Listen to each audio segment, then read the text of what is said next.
ছাত্ৰ-ছাত্ৰীসকল অসমীয়া বিদ্যা মন্দিৰ ইউটিউব চেনেলৰ অন্য এটা নতুন ভিডিঅ'লৈ স্বাগতম জনাইছো। আজি আমি সপ্তম শ্ৰেণীৰ অসমীয়া পাঠ্যপুথিৰ প্ৰথম পাঠ তেজৰে কমলাপতি বৰগীতটোৰ প্ৰশ্ন উত্তৰসমূহ আলোচনা কৰিবলৈ ওলাইছো। এইটো এটা মোষ্ট ইম্পৰ্টেণ্ট চেপ্টাৰ হয়। এই পাঠটো প্ৰশ্ন উত্তৰবিলাক খুব সাৱধানে কৰিব লাগিব, যিহেতু বৰ্জাৱলী ভাষাৰ পৰা আমাৰ বৰ্তমান আধুনিক অসমীয়া ভাষাত উত্তৰবিলাক আমি দিবলৈ চেষ্টা কৰিছো। সেয়ে তোমালোকে খুব ভালকৈ প্ৰশ্ন উত্তৰবিলাক লিখি যাবা। 1 নম্বৰ আৰু 2 নম্বৰ তোমালোকে ঘৰত নিজে চেষ্টা কৰিবা পঢ়িবলৈ দিছে। আমি 3 নম্বৰ পৰা আৰম্ভ কৰিছো।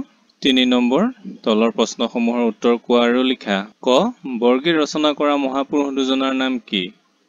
উত্তৰ, বৰগীত ৰচনা কৰা মহাপুৰুষ দুজনৰ নাম হৈছে মহাপুৰুষ শ্ৰীমন্ত শংকৰদেৱ আৰু মহাপুৰুষ শ্ৰী শ্ৰী মাধৱদেৱ।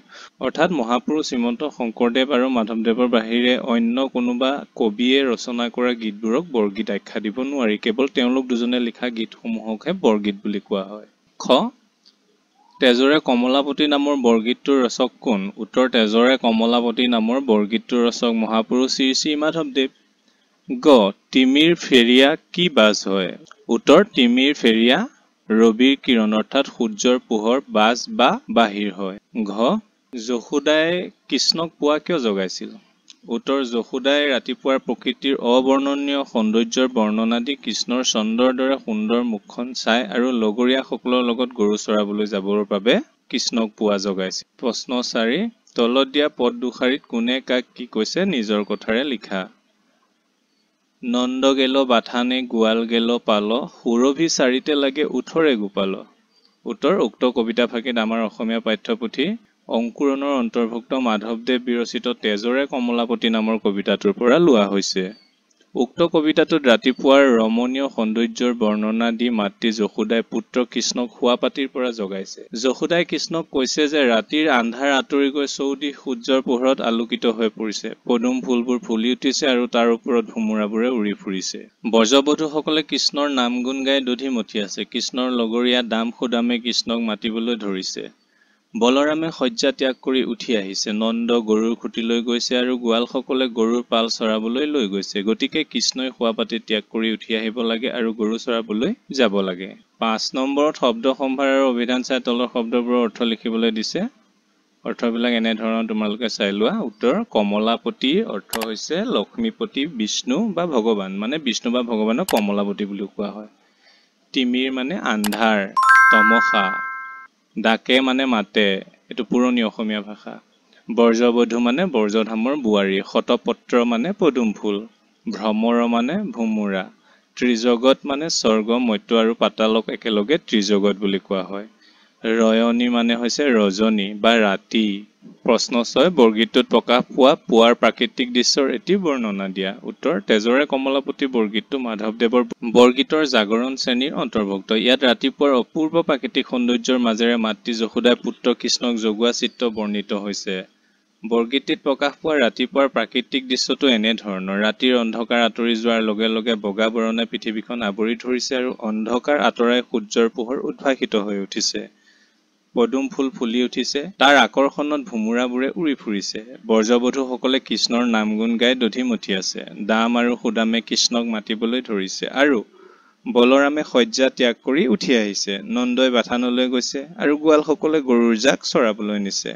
গতিকে কৃষ্ণই শয্যা ত্যাগ কৰি ক্ষীৰ লৱণো শিঙা বেত বেনু আদিক লৈ গৰু চৰাবলৈ যাব লাগে, কাৰণ পোৱালীবোৰৰ অবিহনে গাই গৰুবোৰে হেম্বেলিয়াব ধৰিছে।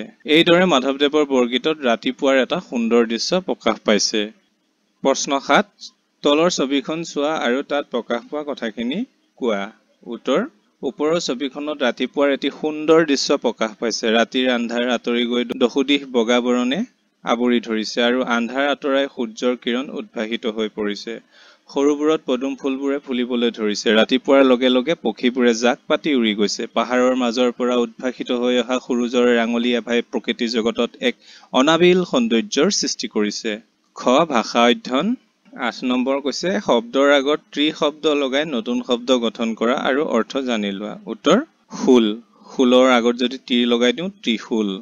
ভুজৰ আগত ত্ৰি লগালে ত্ৰিভুজ। কোণৰ আগত ত্ৰি লগালে ত্ৰিকোণ। কালৰ আগত ত্ৰি লগালে ত্ৰিকাল। নয়নৰ আগত ত্ৰি লগালে ত্ৰিনয়ন।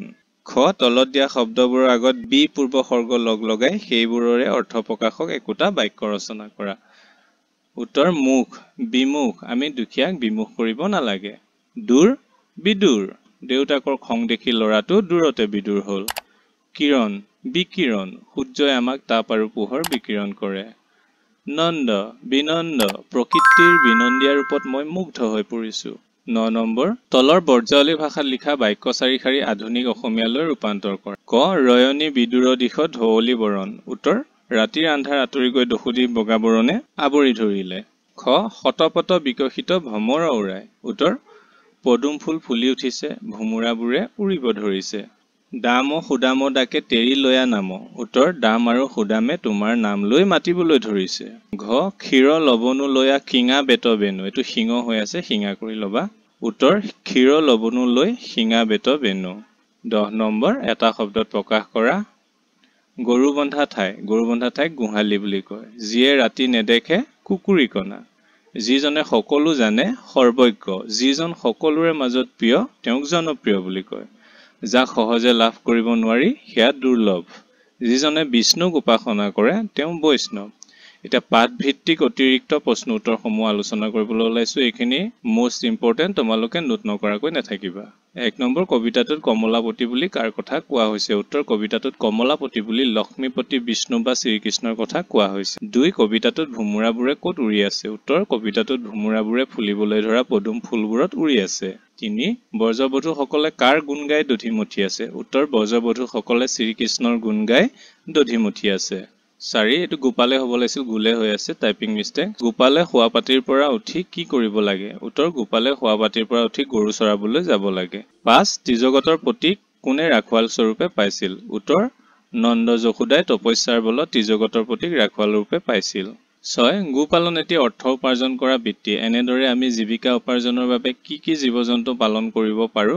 আৰু তাৰ পৰা কেনেকৈ অৰ্থ উপাৰ্জন কৰিব পাৰো দলগতভাৱে আলোচনা কৰা উত্তৰ আমি জীৱিকা উপাৰ্জনৰ বাবে গোপালন কৰাৰ উপৰিও মৎস্য বা মীন পালন হাঁহ কুকুৰা পালন গাহৰি পালন আদি কৰিব পাৰো এই জীৱ-জন্তুবোৰ পালন কৰি আমি বিভিন্ন ধৰণে অৰ্থ উপাৰ্জন কৰিব পাৰো আজিকালি চৰকাৰে প্ৰতিজন ব্যক্তিক স্বনিৰ্ভৰশীল হ'বৰ বাবে বিভিন্ন ধৰণৰ আঁচনি গ্ৰহণ কৰিছে বিভিন্ন আত্মসহায়ক গোট স্বেচ্ছাসেৱী অনুষ্ঠান আদিৰ সহায়ত জনসাধাৰণক প্ৰশিক্ষণ দিয়াৰ ব্যৱস্থা কৰিছে এই অনুষ্ঠানবোৰে কম খৰচত অধিক উপাৰ্জন কৰি কিদৰে লাভৱান হ'ব পাৰি সেই বিষয়ে জনসাধাৰণক বুজাই দিছে এই ক্ষেত্ৰত প্ৰয়োজন সাপেক্ষে চৰকাৰৰ ফালৰ পৰা আৰ্থিক সাহায্য আগবঢ়োৱাৰ ব্যৱস্থা আছে মৎস্য বা মীন পালন হাঁহ কুকুৰা পালন গাহৰি পালন আদিৰ বাবে চৰকাৰে উন্নত মানৰ মাছৰ পোনা বা হাঁহ কুকুৰা পোৱালি আদি যোগান ধৰে এইবোৰ সঠিক নিয়মত পালন কৰি আমি সহজে অৰ্থ উপাৰ্জন কৰিব পাৰো প্ৰশ্ন 7 যশোদাই ৰাতিপুৱা কৃষ্ণক কেনেদৰে জগাইছিল উত্তৰ যশোদাই ৰাতিপুৱাৰ সুন্দৰ প্ৰাকৃতিক পৰিৱেশৰ বৰ্ণনাৰ মাজেদি শ্ৰীকৃষ্ণক জগাইছিল যশোদাই বৰ্ণনা দিছিল যে নিশাৰ অন্ধকাৰ আঁতৰি যোৱাৰ লগে লগে বগা বৰণে চৌদিশ পোহৰাই তুলিছে নিশাৰ অন্ধকাৰ ফালি সূৰ্য উদ্ভাসিত হৈ পৰিছে পদুম ফুলবোৰ ফুলি উঠিছে তাৰ ওপৰত ভুমুৰা উৰি ফুৰিছে বজ্ৰবধূসকলে কৃষ্ণৰ নাম গুণ গাই দধিমথি আছে কৃষ্ণৰ বন্ধু দাম আৰু সুদামে কৃষ্ণক মাতিবলৈ ধৰিছে আৰু বলৰামেও শয্যা ত্যাগ কৰি উঠি আহিছে নন্দ বাথানলৈ গৈছে আৰু গোৱালবোৰে গৰুজাক চৰাবলৈ নিছে গতিকে কৃষ্ণয়ো শুৱাপাটি ত্যাগ কৰি ক্ষীৰ লবনু লৈ শিঙা বেত বেনু আদিৰে সুসজ্জিত হৈ গাই গৰুবোৰ চৰাবলৈ নিব লাগে কাৰণ পোৱালিবোৰৰ অবিহনে গাইবোৰে হেম্বেলিয়াবলৈ ধৰিছে এইদৰে ৰাতিপুৱাৰ প্ৰাকৃতিক সুন্দৰ বৰ্ণনাৰ মাজেৰে যশোদাই কৃষ্ণক জগাইছিল প্ৰিয় ছাত্ৰ-ছাত্ৰীসকল এই পাঠটোৰ প্ৰশ্ন উত্তৰ ইমানতে শেষ হৈছে অন্য এটা পাঠৰ প্ৰশ্ন উত্তৰ লৈ আমি শীঘ্ৰে তোমালোকৰ ওচৰলৈ আহি আছো তেতিয়ালৈ আমাৰ চেনেলটো সাবস্ক্ৰাইব কৰি ভিডিঅটো সকলোলৈকে শ্বেয়াৰ কৰি দিবা আৰু লগতে লাইক কৰিবা ধন্যবাদ